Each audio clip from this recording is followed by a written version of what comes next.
It was a crisp Saturday afternoon at the Bridge and Biscotti Club, where the coffee was strong, the biscotti were stronger, and the egos? Well, they were practically indestructible, like a rubber bridge hand that somehow survived a misdeal, a revoke, and Tom's attempt to reinvent the bidding system. Last week, our heroes, Timmy, Andrew, George, Mildred, Bartek, Marjorie, Robert, and the ever-confused Tom, had joined a special pair bridge tournament. This week, they returned. The stakes? Higher than Aunt Mildred's hairdo after a windstorm. The prize? Bragging rights, a shiny plastic trophy shaped like a spade, and unlimited biscotti refills. Timmy stared at his 18 HCP and whispered to himself, "Should I open one in T? That's 15 to 17, right? Or is it 16 to 18 on a full moon? Wait, do bridge rules change with lunar cycles?" Andrew would know. Andrew, Timmy's partner, was already 2 steps ahead, emotionally, mentally, and in terms of bidding systems. When Timmy opened 1 in T, after a very long internal debate about 1 in T, Andrew, with the precision of a Swiss watch and the confidence of a man who'd once bid 6 spades on a feeling, responded with 2 hearts, a Jacoby transfer. Ah yes, Timmy though. We're going to spades. Good. I like spades. They're pointy, aggressive, like my Aunt Mildred when someone touches her biscotti. They quickly established a spade fit. Andrew, sensing slam potential like a bloodhound smelling a drop sandwich, fired off 4 in T, RKCB, Roman key card Blackwood. Timmy, sweating slightly, not from the room temperature, but from the fear of forgetting which key card was which, showed 2 key cards and the queen of trumps. Andrew, interpreting this as, yes, we have enough aces to survive a winter, calmly signed off at 6 spades. Across the table, Bartek, self-proclaimed Biltcliff coup expert, a title he'd invented after successfully finessing the 2 of diamonds in a friendly rubber game in 2003, narrowed his eyes. 6 spades? Bold. Reckless. His partner, Marjorie, a woman so patient she once spent 47 minutes solving a crossword clue that was just I before E except after, merely adjusted her glasses and said, "Let's see if they can make it."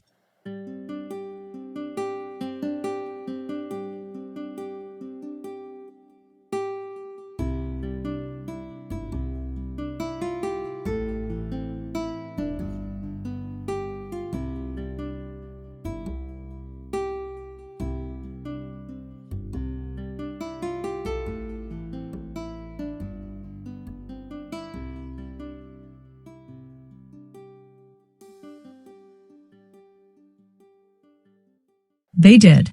Just. Timmy pulled 12 tricks. Barely. Phew, said Andrew. That was close. Too close, muttered Bartek. I've seen tighter fits in a pair of compression socks. Meanwhile, at the next table, Uncle George still remembered the exact hand that cost him a national qualifier in '78, was in his element. He opened 1 diamond. Then rebid 2 in T, showing a poised 18 HCP and the emotional stability of a Zen master. Mildred, his wife and partner, nodded approvingly. She wasn't just a bridge player, she was a bidding architect. Her favorite hobby? Controlling auctions like a puppeteer with a thesaurus. They began Q-bidding at the 4 level, showing aces like they were displaying rare coins at a numismatics convention. Ace of clubs, Mildred announced. Ace of hearts, George replied, sipping tea. Robert, their opponent, blinked. Are they trading aces like Pokemon cards? Tom, Robert's partner, clutched his cards like he was about to reveal a revolutionary new system called reverse bidding with emojis. But Mildred calmly deployed RKCB. Yes, again. Not for spades, but to ask about kings. They discovered they had all 4 aces and 3 kings. The slam was on. They signed off at 6 and T.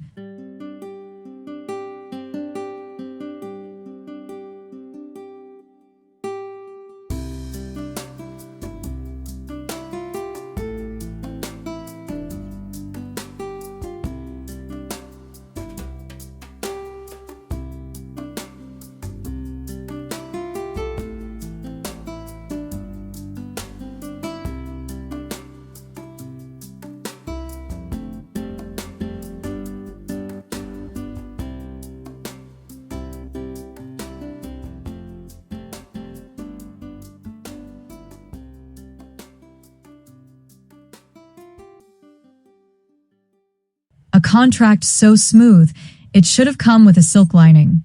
And they made it. With a finesse so elegant, even Bartek paused mid-sip of espresso and said, "Well, that was competent."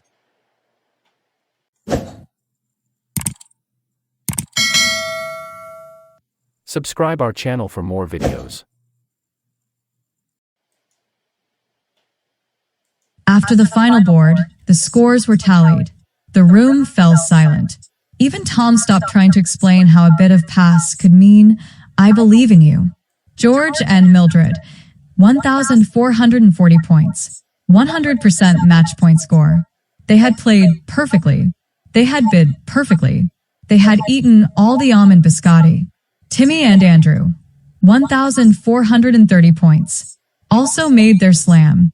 Also heroes, but 69.5% match point score. Wait, what? Timmy cried. We made our contract.